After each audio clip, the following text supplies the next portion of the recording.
नमस्ते, सत श्री अकाल, आदाब। टीएस मदान, आपका दोस्त, आपका हम सफर। ये कोरोना पहली बार आया है क्या? No, not at all. ये कोरोना पहली बार नहीं आया है।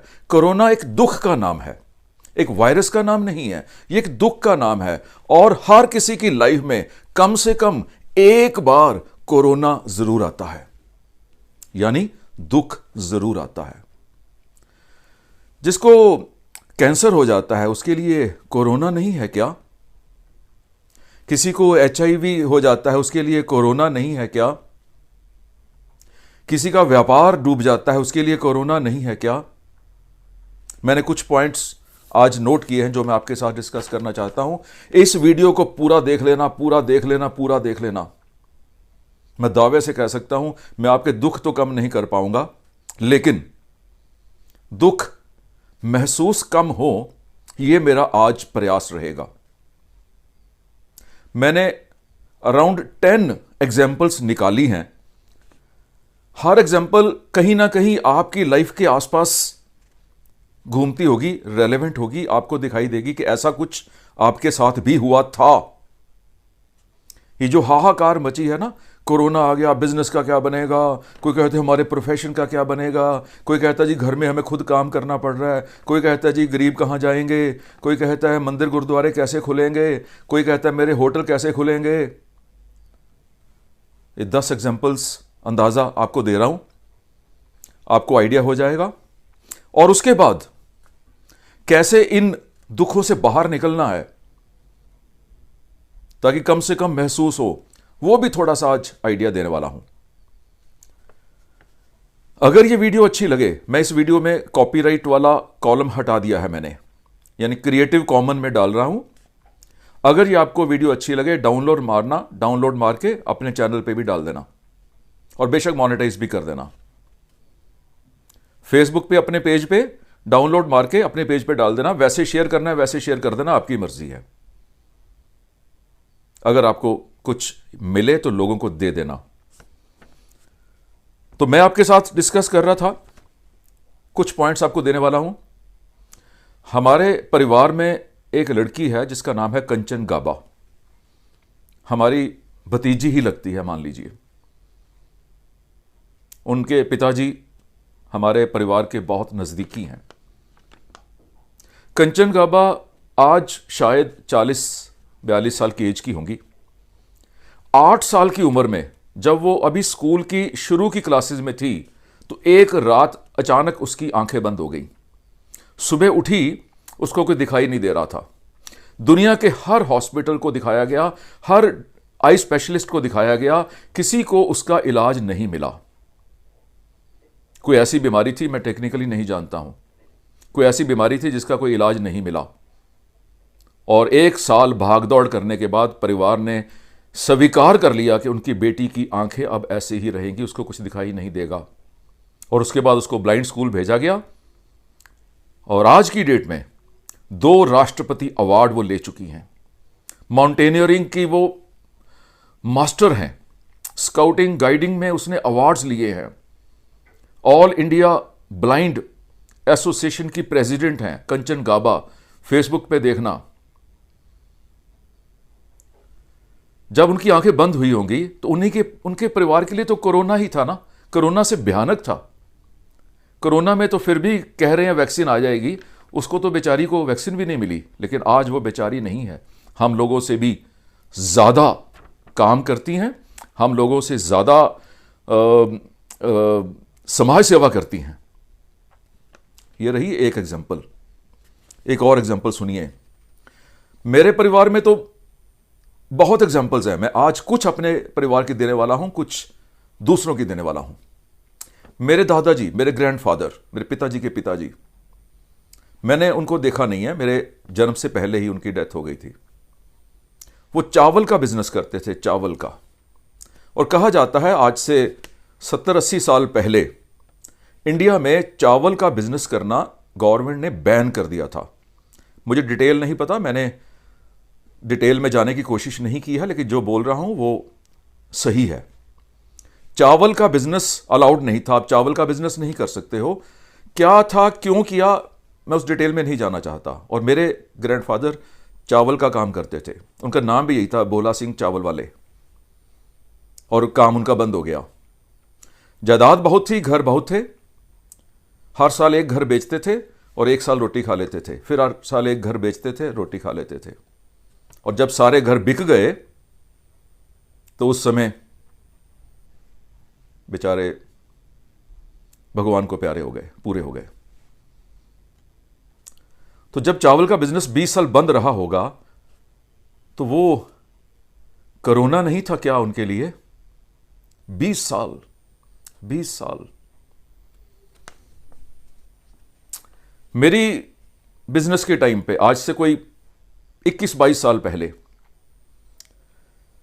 सुप्रीम कोर्ट ने ऑर्डर्स किए कि कोई भी होर्डिंग सड़कों पे नहीं लगेगी। होर्डिंग समझते हैं आप? डिस्प्ले बोर्ड्स, क्योंकि एक्सीडेंट होते हैं जी, सब होर्डिंग्स हटा दी जाएं, बिल्डिंग से हटा दी जाएं, और उसके लिए क्रिमिनल ऑफेंस बना दिया। मेरा एक दोस्त जिसका अमृतसर में एक बोर्ड लगा था लाइटों वाला, जहां पर वो डिस्प्ले बोर्ड था, लोगों के एडवर्टाइजमेंट बुक करता था और डिस्प्ले बोर्ड पे चलता था। पुलिस ने उस बोर्ड को उतरवाया, पूरे कंट्री में पुलिस ही उसको एग्जीक्यूट करवा रही थी, उस कानून को। मुझे बाकी लोगों के साथ क्या हुआ मुझे नहीं पता, मेरे उस दोस्त को तो कोरोना हो गया। बेचारे ने कई अरमान देखे होंगे, कई जगह उधार उठाया होगा, कोई कमेटी उठाई होगी, किसी का भुगतान करना होगा, कोई घर का खर्चा ऐसा डाल लिया होगा, लेकिन सरकार ने बंद कर दिया ना। सरकार अपनी जगह ठीक होगी, ये एक्सीडेंट्स बढ़ रहे हैं तो कुछ करना है, पर जिसने कई कई साल लगा दिए उसको तो हो गया ना कोरोना। और उस मेरे दोस्त के पास तो वो हिम्मत भी नहीं थी, सुइसाइड कर लिया बेचारे ने। काश उस समय मैं उसको अपनी ये वीडियोस दिखा पाता। मुझे अफसोस है, इस बात का दुख है। दिल्ली में क्या हो रहा है? एक बंदा अपनी दुकान सेट करता है, 10 साल, 20 साल, 30 साल, 40 साल लगाता है, और अचानक उस रेजिडेंशियल कॉलोनी में कुछ लोग कहते हैं जी हमारी लाइफ डिस्टर्ब हो रही है इस दुकान के कारण, पीस नहीं है, शांति नहीं है। कोर्ट्स में रिट करते हैं, पिटीशन भेजते हैं, और कोर्ट कहती है कि जितनी भी दुकानें रेजिडेंशियल एरियाज में हैं, ऑल इलीगल, सबको बंद कर दी जाए। कोर्ट अपनी जगह ठीक है, लेकिन मैं तो पब्लिक की बात कर रहा हूं ना। आ गया ना लाइफ में कोरोना, कुछ लोग टूट गए, कई लोगों ने रिकॉर्ड तोड़ दिए। मेरी लाइफ में 32 बार कोरोना आया है, 32 बार।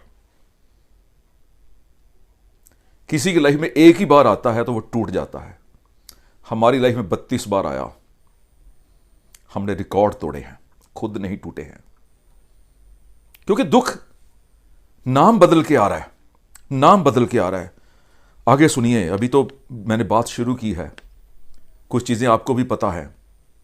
भोपाल में वो गैस ट्रेजेडी हुई थी, जो गैस लीक की थी यूनियन कार्बाइड की फैक्ट्री से, हजारों लोग मर गए और लाखों लोग इफेक्टेड हैं। आज भी उन लोगों के परिवारों में कोई ना कोई समस्या है, कोई डेफिशिएंसी बन चुकी है, कोई बॉडी का कोई पार्ट खराब हो चुका है because of that union carbide gas leakage.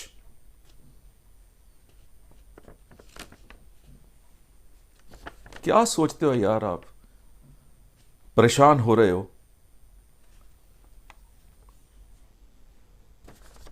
जो टेररिज्म, सो कॉल्ड टेररिज्म जिसे बोलते हो, आतंकवाद, कितने साल रहा जम्मू कश्मीर में। पता नहीं कब कर्फ्यू लग जाना है, कब दुकानें बंद हो जानी है, पता ही नहीं कहां पर पथराव हो जाना है, पता नहीं कहां पर गोली चल जानी है, पता नहीं कहां पर आग लग जानी है। जम्मू कश्मीर में, पंजाब में रहा, हमने देखा है कई साल, हम तो वहीं रहते थे। असम में रहा, नागालैंड में रहा, दार्जिलिंग में रहा। वो जेन्युइन था, वो इनजेन्युइन था, मैं उस डिबेट में नहीं जाना चाहता हूं। वो सही कर रहे थे, गलत कर रहे थे, मैं इस डिबेट में नहीं जाना चाहता हूं। सरकार सही कर रही थी, गलत कर रही थी, मैं इस डिबेट में नहीं जाना चाहता हूं। मैं तो उसके इफेक्ट्स बता रहा हूं आपको। हम उन दिनों में शाम को 6 बजे से 6 बजे के बाद घर से नहीं निकलते थे, अलाउड नहीं था। पता नहीं कि लड़का वापस आएगा कि नहीं आएगा। मैं लाइफ इंश्योरेंस बेचता था तब। एक टाउन के बाहर मैं बाइक पे जा रहा हूं, शाम को 6 बजे, 6:30 बजे, मुझे कुछ सो कॉल्ड आतंकवादी जिनको आप बोलते हैं, उन्होंने मुझे रोका, बाइक दे दे। मैंने बाइक उनको दे दिया। क्या करता, गोली खाता क्या? और किसी और से साइकिल के पीछे लिफ्ट लेके उस टाउन तक गया। दिल्ली में 84 में जब एंटी सिख रॉयट्स हुए, मैं दिल्ली में रहता था, अभी पंजाब के टेररिज्म से भाग के मैं दिल्ली आ गया था। मैं उस कोरोना से भाग के दिल्ली में आ गया था और दिल्ली का नया कोरोना हो गया, एंटी सिख रॉयट्स। हमारे एक जान पहचान वाले पहाड़गंज में पेंट की दुकान थी, जैसी भीड़ आई उन्होंने शटर डाउन कर दिया। आप 3 भाई अंदर थे, बाहर भीड़ ने आग लगा दी, तीनों भाई जल गए, जरा वो हड्डी भी नहीं मिली। लाखों रुपए का सामान तो जल ही गया होगा, उसको तो चलो छोड़ ही दो।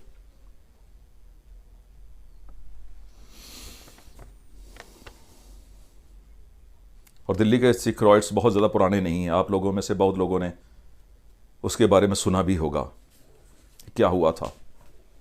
एग्जाम्पल दे रहा हूं, ऐसी चीज़ें तो सैकड़ों हुई हैं और आप लोगों के आसपास भी हुई हैं, आप लोगों के परिवारों में भी हुई हैं। मैंने 1 जुलाई 2017 को दिल्ली के रोहिणी में एक ऑफिस किराए पे लिया। मेरे पास 1 लाख रुपया महीना एक्स्ट्रा बच रहा था। मैं यूट्यूब का चैनल चलाता था, वहां एडवर्टीजमेंट में जो मुझे मिलते थे, घर का खर्चा निकाल के सब कुछ करके 1 लाख रुपये महीना मेरे पास सेव हो रहा था। मैंने प्लान किया कि 1 लाख रुपये महीने को अब 2 लाख बनाएंगे। मैंने ऑफिस किराए पे लिया, कुछ बंदे रखे, एडिटर्स रखे कि यूट्यूब की वीडियोस और ज़्यादा बनेंगी, और 1 लाख रुपए का खर्चा डाल लिया। और मैंने वो ऑफिस शुरू कर दिया कि बाहर से ही जो मेरा प्रॉफिट है वो लग जाएगा। और 1 जुलाई को जिस दिन मैंने ऑफिस शुरू किया 2017 में, उसी दिन से जीएसटी लागू हो गया और बिजनेस बहुत बड़ा स्लो डाउन आया। जीएसटी सही है गलत है मैं उस डिबेट में भी नहीं जाना चाहता हूं। स्लो डाउन आया, बहुत बड़ा स्लो डाउन आया। हमारा बिजनेस, यूट्यूब का टोटल रेवेन्यू जो आता है वो एडवर्टीजमेंट्स के बेस पे होता है, ये आप जानते हैं। और लोगों ने एडवर्टाइज करना ही कम कर दिया, बहुत कम कर दिया। रेवेन्यू 1/3 रह गया। जो 1 लाख रुपए एक्स्ट्रा आ रहा था ना, वो तो बंद हुआ ही हुआ, 1 लाख रुपया और कम हो गया हमारे रेवेन्यू में, यानी 2 लाख रुपए महीने का घाटा पड़ना शुरू हो गया। और जो 1 लाख रुपया मैंने सैलरीज का खर्चा शुरू किया था वो तो शुरू हो गया ना। कहाँ मैं 1 लाख एक्स्ट्रा कमा रहा था, कहाँ मैं 3 लाख रुपए महीने घाटे में चला गया। और 6 महीने के बाद मुझे ऑफिस बंद करना पड़ा। 5-7 लाख रुपए मेरे ऊपर कर्जा हो गया और ज़्यादा। अभी भी 2-3 EMI उसकी बची हैं, उस कर्जे की। आज 18 मई 2020 में 2-3 ही बची हैं। हमारे मित्र हैं जो सीखेगा इंडिया, जो ऐप हमने लॉन्च की है जिसमें मैं कोर्स बेच रहा हूं, उसमें वो हमारे पार्टनर हैं। इलेक्ट्रॉनिक्स का दुकान है उनकी, लाजपत राय मार्केट में, लाल किला के सामने। 50 साल पुराना बिजनेस है। और बिजनेसमैन वो ऐसे हैं, खुंड बिजनेसमैन है, शेड्यूल्ड बिजनेसमैन है, बिजनेस करना जानते हैं, कैसे कस्टमर्स की जेब से पैसे निकलवाने हैं उनको पता है। लाखों करोड़ों का बिजनेस किया। चाइना से कंसाइनमेंट मंगवाई, कोई पार्ट मंगवाया अपनी दुकान के लिए, अपने ही लेवल में उसको बेचने के लिए अपना ब्रांड प्रिंट करवाया, उसके ऊपर चाइना से कंसाइनमेंट थी 1.5-2 करोड़ रुपए की। और जब वो इनके पास आई, इन्होंने जब बेचा तो वो खराब निकली वो।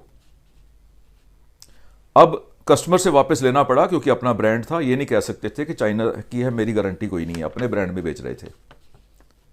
सारा सामान वापस लेना पड़ा। और उस सामान को जब कबाड़ी को बेचने लगे तो सोचा यार कबाड़ी, ऐसा ना हो कि कबाड़ी हमसे लेके कबाड़ी वाला और कहीं दुकानदारों को ही वापस कर दे और फिर दोबारा ब्रांड अपना खराब हो जाएगा। उस सारे के सारे सामान को डिस्ट्रॉय किया ताकि कोई उसको यूज भी ना कर पाए, नाम ना खराब हो। उनका ही एक गोडाउन था दिल्ली की बुराड़ी में, अंडरग्राउंड यानी बेसमेंट में। वहां भी 1.5-2 करोड़ का सामान पड़ा था। पता नहीं कोई पाइप लीक हुई, कोई जल विभाग की, वाटर डिपार्टमेंट की, पानी उससे अंदर आ गया, पूरा स्टॉक खत्म हो गया।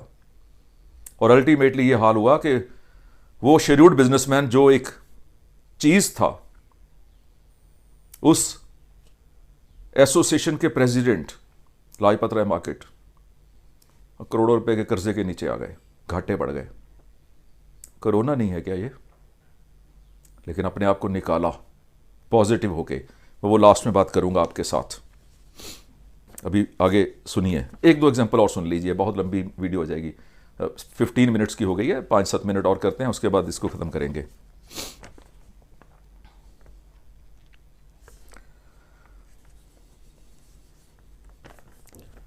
अच्छी दुकान चल रही होती है, आगे फ्लाईओवर अनाउंस हो जाता है, दुकान बंद हो जाती है। कोई नई टेक्नोलॉजी आ जाती है, बिजनेस बंद हो जाता है। कोई ट्रैफिक बदल जाती है, वन वे ट्रैफिक हो जाती है, एक साइड की दुकानें बंद हो जाती हैं। मेरा एक दोस्त जो मेरे साथ स्कूल में पढ़ता था, कॉलेज में पढ़ता था, सारी उम्र कॉलेज जाने तक एक ही सपना देखा कि आर्मी में जाना है। एक ही सपना देखा, आर्मी में जाना है, बस उसी की तैयारी की, बॉडी बिल्डिंग, इधर उधर सारा कुछ। और जिस दिन उसका टेस्ट होना था आर्मी में, एक दिन पहले उसने दीवार फांदी ट्राई के लिए, जो प्रैक्टिस के लिए, गिर गया, फ्रैक्चर हो गया, लात टूट गई। टेस्ट में तो जा नहीं पाया। कितने महीने लग गए उसके बाद फ्रैक्चर ठीक होने में, उतनी देर में और कॉम्प्लिकेशन शुरू हो गई। उसकी जो लात थी आधा इंच छोटी हो गई। आर्मी में जो ऑफिसर बनने का सपना था टूट गया। अब क्या करोगे? ये तो रहेगा ना सारा कुछ। मैं ये कहना चाहता हूं, जिंदगी में रहेगा, जब तक लाइफ है ना। ये सब कोरोनाज आएंगे, सुनामीज आएंगी, अर्थक्वेक आएंगे, ये कुछ रोक नहीं सकते हो आप, लेकिन आपको उसके साथ चलना है। दुख तो हर किसी की जिंदगी में आए हैं, बड़े से बड़े गुरु, बड़े से बड़े संत, बड़े से बड़े पॉलिटिशियन। दुख तो भगवान राम ने भी देखे हैं, अर्जुन ने भी देखे हैं, गुरु गोबिंद सिंह जी की लाइफ में भी आए हैं। सबकी लाइफ में दुख आए हैं।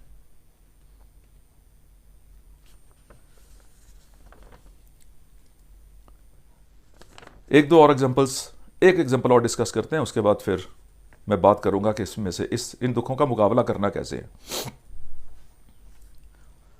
अमृतसर में हमारे पापा की दुकान थी, हॉल बाजार में, छोटा सा बाजार था, 20 फुट चौड़ा। गवर्नमेंट ने इंप्रूवमेंट के नाम से कहा जी अब बाजार को कर देंगे 60 फुट चौड़ा। ये सारी की एक साइड की दुकानें सारी हटा देंगे। दुकान बाजार भाई ट्रैफिक निकालनी है तो बाजार चौड़ा चाहिए, तो दुकानदारों का तो बेड़ा गर्क, और हर शहर में होता है। जब एडवांसमेंट होती है, जब टेक्नोलॉजी आती है, जब नई इन्वेंशंस होती हैं, कोई नई डिस्कवरीज होती हैं, तो कहीं ना कहीं किसी ना किसी का बेड़ा गर्क भी होता है। अब जिसका बेड़ा गर्क हो रहा है वो चाहे तो नया नया कुछ सोच के आगे निकल सकता है, जैसे मैंने लाइफ में किया है। बहुत बार ऐसी वीडियोस बना चुका हूं मैं। दूध भी बेचा, पाव भाजी भी बेची। ऐसा दिन भी आया लाइफ में जब पंजाब का पहला मिस पंजाब ब्यूटी कॉन्टेस्ट मैंने ऑर्गेनाइज किया। और ऐसे दिन भी आए कि अगर दिन में पूरी रोटी खा ली ना तो हमें लगा कि लग्जरी है। ऐसे दिन भी आए कि शहर का कोई भी इवेंट अगर होता था तो टीएस मदान चीफ गेस्ट होता था। और ऐसे दिन भी आए जब 16-16, 17-17 कोर्ट केसेस, क्रिमिनल केसेस हमारे ऊपर हो गए बिना किसी कसूर के, और जेलों की हवा भी खानी पड़ी बिना किसी कसूर के। लेकिन आज जो हूं उन्हीं चीजों के कारण हूं, और आपको भी ऐसा ही बनाना चाहता हूं। मेरे जितने व्यूअर्स हैं ऐसा ही बनाना चाहता हूं। डिमोनेटाइजेशन में तो बहुत लोग टूटे थे, बहुत लोग टूटे थे। लाखों करोड़ों रुपए जोड़ के रखा होगा, हो गया। मैं कहना क्या चाह रहा हूं आपको इस वीडियो के थ्रू, मैं इतना कहना चाह रहा हूं कि ये जो कोरोना नाम का दुख आया है ना, ये दुख का नाम बदला है बस। दुख रहेंगे। गुरु नानक देव जी ने गुरबानी में बोल दिया है, नानक दुखिया सब संसार, पूरा संसार दुखी है। मुझे और याद आ गया, सुना देता हूं, उसके बाद बाकी बातें करता हूं। मेरे रियल मामा जी, दिल्ली में प्रिंटिंग प्रेस थी, एंटी सिख रॉयट्स में चप्पल भी अपनी पहन के घर से नहीं निकल पाई मेरे मामा जी की फैमिली। पूरा घर जल गया, पूरी मशीनरी जल गई, सब कुछ जल गया। मेरे जो मामी जी थे वो अपना दुपट्टा भी नहीं ले पाए। और उसके बाद तो बहुत लंबी लंबी दुखों की कहानियां हैं। हमारे सोसाइटी में, हमारे जहां मैं रहता हूं, वहां पर एक बुजुर्ग कपल रहता है। उनका बेटा पिछले 19-20 साल से कोमा में है। 19-20 साल से कोमा में है। और जब मैं ऐसी वीडियोस बनाता हूं तो कुछ ऐसे भी बंदे हैं जो नीचे कमेंट लिख के, उनको ये नहीं पता मैं बोल क्या रहा हूं। अभी वीडियो शुरू होती है, अभी तो वीडियो में आधा मिनट निकलता है, शायद वो देखते भी नहीं है। और वो ये नहीं लिखते कि मैंने जो बोला है उसके ऊपर डिस्कशन नहीं करेंगे कि मेरिट और उसकी डीमेरिट्स, क्या आपने गलत बोला है सही बोला। किसी को मेरे कपड़े पसंद नहीं आ रहे हैं, कोई मेरे चेहरे को पसंद नहीं कर रहा, कोई कहता पगड़ी कैसी पहनते हो, कोई मेरी आइडेंटिटी पे जा रहा है। क्या है यार, ये है क्या वैसे? हम कब निकलेंगे नेगेटिव थॉट्स से बाहर? अब करना क्या है आपने? देखिए, ये कोरोना रहेंगे, ये दुख रहेंगे, ये तकलीफें रहेंगी। इससे बड़े दुख भी आ सकते हैं, इससे छोटे दुख भी आ सकते हैं, आएंगे जरूर। चोटें लगेंगी, फ्रैक्चर होंगे, बीमार होंगे, टाइफाइड होंगे। आने वाले टाइम में सब चीजें हो सकती हैं, बिजनेस बदल सकते हैं, सब कुछ हो सकता है। आपने क्या करना है? पहली बात,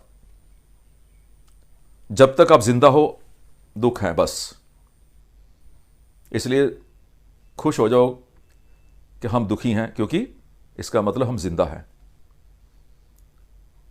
कितना बड़ा प्रूफ है यार कि हम दुखी हैं, इसका मतलब हम जिंदा हैं।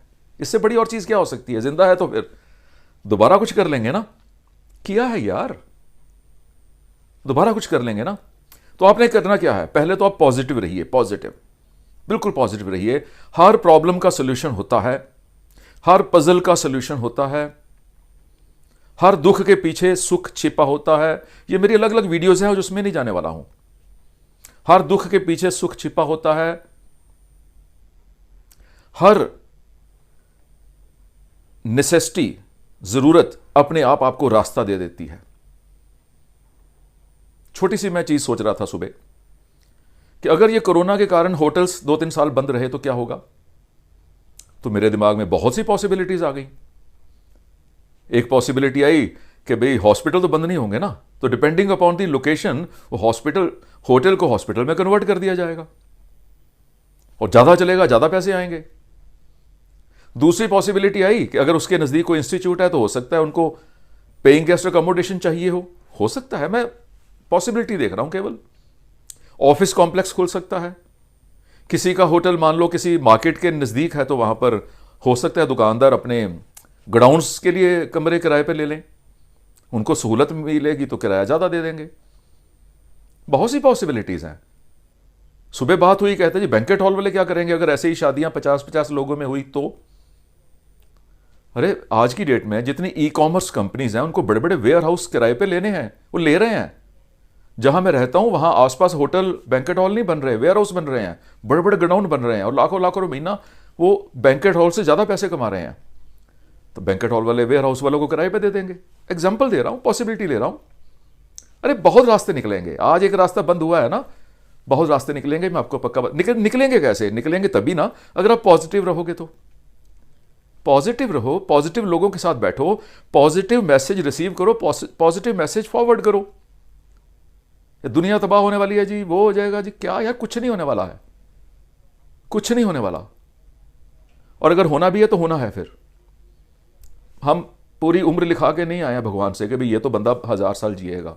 जीना तो वही है 50, 60, 70, 80 साल जितने बंदे ने लिखा के लाया है, उससे ज़्यादा तो जीना ही नहीं है।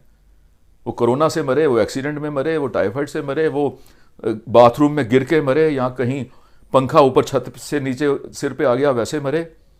जिसने मरना है उसने मरना है। पॉजिटिव लोगों के साथ रहिए, पॉजिटिव बातें सुनिए। पूरे दिन में कम से कम 10% टाइम केवल अच्छी वीडियोस, अच्छी ऑडियोज, अच्छी किताबें पढ़ने में, अपने सेल्फ डेवलपमेंट में, अपने आप को मोटिवेट करने में, अपने आप को फॉरवर्ड थिंकिंग में ले जाने के लिए लगा दीजिए 10% ऑफ योर टोटल टाइम, यानी 24 घंटे का 10% अंदाजा 2.5 घंटे सेल्फ डेवलपमेंट में लगा दीजिए। मैं किसी आने वाली एक आधी वीडियो में आपको अपनी जायदाद दिखाऊंगा, मेरी जायदाद, लाखों रुपए की किताबें। उस डिप्रेशन से बाहर निकला हूं, उस डिप्रेशन से। लोगों के पैसे भी देने हैं, करोड़ों रुपए देने हैं, वहां केस चल रहे हैं, परिवार बिखर चुका है, काम है कोई नहीं। किताबों ने ही मुझे यहां तक पहुंचाया है, अभी तो बहुत मंजिल आगे है। तो आपने 2.5 घंटे रोज देने हैं और अपनी इनकम का 10% अपनी ट्रेनिंग पे खर्चना है। यूट्यूब पे जितनी मर्जी मस्ती देखो, गाने देखो, म्यूजिक देखो, एंटरटेनमेंट देखो, मुझे कोई प्रॉब्लम नहीं है, लेकिन 2.5 घंटे सेल्फ डेवलपमेंट की वीडियोस, मोटिवेशन की वीडियोस, पर्सनालिटी डेवलपमेंट की वीडियोस, लाइफ स्किल्स की वीडियोस, ऐसे ही किताबें, नॉवल पढ़ो, जो मर्जी पढ़ो, मुझे कोई प्रॉब्लम नहीं है, लेकिन उन 2.5 घंटों में कोई ना कोई किताब, यानी 2.5 घंटे कुछ भी करो। अपनी इनकम का 10% सेल्फ डेवलपमेंट पे लगा दो, कपड़ों पे नहीं, सेल्फ डेवलपमेंट पे, अपना improvement, self improvement. Jaycees club join करो, जहां पर आपको कुछ सिखाया जाएगा। टोस्ट मास्टर्स ज्वाइन करो, जहां आपको कुछ सिखाया जाएगा। ऐसी बहुत सी ऑर्गेनाइजेशन है जो ट्रेनिंग देती हैं, ट्रेनिंग ऑर्गेनाइजेशंस ज्वाइन करो। किताबें खरीदो, किंडल खरीदो, वहां से देखो। जितना कुछ आप फ्री देख सकते हो देखो, लेकिन अगर इनकम आ रही है ना तो उसका 10% खर्च भी दो। जिस बंदे ने अपनी किताब लिखी है ना, 200, 250, 300 रुपए में किताब बेच रहा है, उसके पीछे उसके कई साल लगे होंगे, कई लाख रुपए उसने गवाया होगा उस किताब के एक्सपीरियंस को इकट्ठा करने में। कुछ नाम मेरे दिमाग में आ रहे हैं जिनकी आप किताबें पढ़ सकते हो। Jack Canfield, Zig Ziglar, Brent Tracy, Pramod Batra, Shiv Khera. Videos देखो आप, संदीप महेश्वरी, विवेक बिंद्रा, उज्जवल पटनी, हर्षवर्धन, मेरे अपने ही परिवार के लोगों की वीडियोस हैं। Awwal, Sakshi, Himesh, Gunjan, my wife Pinky, मेरी वीडियोस हैं। इन लोगों के ट्रेनिंग प्रोग्राम खरीदो, विवेक बिंद्रा का ट्रेनिंग प्रोग्राम खरीदो। आज उतने पैसे नहीं है तो कल खरीद लेना, जब 10% आपका आ जाएगा। जैसे जैसे आप ट्रेनिंग लेते जाओगे आपको आइडियाज आएंगे बिजनेस में, उस कोरोनास के साथ लड़ने के आइडियाज आएंगे और आपका बिजनेस कभी बंद नहीं होगा। बिजनेस बंद नहीं होगा। यह हो सकता है ए प्रोडक्ट ना बिके, बी बिके, लेकिन यह नहीं हो सकता कि आपका बिजनेस बंद हो जाएगा। यह हो सकता है कि ए प्रोफेशन ना चले कि बी प्रोफेशन चले, वो तो होना है। हम बात कर रहे हैं गरीबों की, वो कहां जाएंगे? मैं जो बात कर रहा हूं अभी वो तो मिडिल क्लास की है ना। गरीब कहां जाएंगे बेचारे? मजदूर कहां जाएंगे? दिहाड़ीदार कहां जाएंगे? हमारी सरकारों का कसूर है, उनको सेल्फ डिपेंडेंट बनाया ही नहीं। शुरू से ही उनको सब्सिडीज दे के फ्री मेडिकल एड, फ्री पढ़ाई, फ्री वो, फ्री दालें, फ्री चावल, फ्री टैबलेट, फ्री वो कर करके उनकी लाइफ निकम्मा बनाया हुआ है उनको। उन बेचारों का कसूर कोई नहीं है। हम सब मिलके, जो मिडिल क्लास है, हम जो व्यापारी लोग हैं, हम जो प्रोफेशनल्स हैं, जो पढ़ी लिखी क्लास है, जो अवेयर्ड क्लास है, जो लर्निंग एटीट्यूड रखती है, हम सब मिलके उन मजदूर भाइयों को आगे उठाएंगे। और मैं आपके साथ हूं, मुझे आपका साथ चाहिए। उन गरीब लोगों को आगे उठाना है, उनकी मदद करके नहीं, उनको फ्री रोटी खिला के नहीं। कितनी बार फ्री रोटी खिला दोगे यार? उनके लिए कोई रास्ता निकालेंगे काम का, निकालेंगे, क्यों नहीं निकालेंगे? आज भी बहुत से ऐसे लोग हैं, मैं आपको कभी मौका मिला तो आपको मैं उनकी वीडियोस, उनके मैसेजेस पढ़ाऊं, दिखाऊं, जो मजदूर थे, काम नहीं कर रहे थे, और उनको मेरी वीडियो से आइडिया मिला और आज लाखों रुपए कमा रहे हैं। हम उनको आइडियाज देंगे, क्यों नहीं देंगे? बिना पैसे के भी बिजनेस किया जा सकता है। बिजनेस का मतलब यह नहीं होता है कि बिग बाजार, बिजनेस का मतलब होता है 100 रुपए की सब्जी बेचना, वो भी तो बिजनेस है। बहुत आइडियाज देंगे हम लोगों को, सब मजदूरों को हम काम पे लगा सकते हैं। जितना हम कंट्रीब्यूट कर पाए उससे ज़्यादा तो हमारी अपनी एबिलिटी के मुताबिक है ना। जितना हम कंट्रीब्यूट कर पाएंगे हम सब मिलकर करेंगे। पढ़ी लिखी class, aware class, civilised class, हम उन मजदूरों को बाहर उठाएंगे। सरकारों ने तो बुरा हाल कर दिया यार। मुझे तो अपने कुछ धार्मिक गुरुओं के साथ भी शिकायत है, संतों के साथ भी कुछ लोगों के साथ शिकायत है। कभी किसी को कहा ही नहीं गया सिविल सेंस नहीं सिखाई, सिविक सेंस नहीं दिखाई, सिविक सेंस नहीं सिखाई। आई एम सॉरी, गलत वर्ड बोल गया, सिविक सेंस नहीं सिखाई। बहुत कम है महात्मा और ज्ञानी और प्रवचन देने वाले जो अपने प्रवचन में ये बोलते हैं कि सड़कों पे थूको नहीं। वो सिखाया ही किसी ने नहीं, लेकिन हम सब मिलकर करेंगे। किसी के ट्रेनिंग प्रोग्राम खरीदिए, किसी की किताबें खरीदिए, किसी के सेमिनार तो होंगे नहीं, लेकिन वेबिनार्स में जाइए, जूम मीटिंग्स अटेंड कीजिए, जितना कर सकते हैं करिए। और ये ना सोचिए इसमें मेरा क्या फ़ायदा होगा, टाइम लगाइए, फालतू चीज़ों से टाइम हटाइए। टिकटॉक पे जो फालतू है चीज़ें उसको कम देख के जो मोटिवेशनल है, जो एजुकेशनल है, जो इन्फॉर्मेशनल है वो देखिए।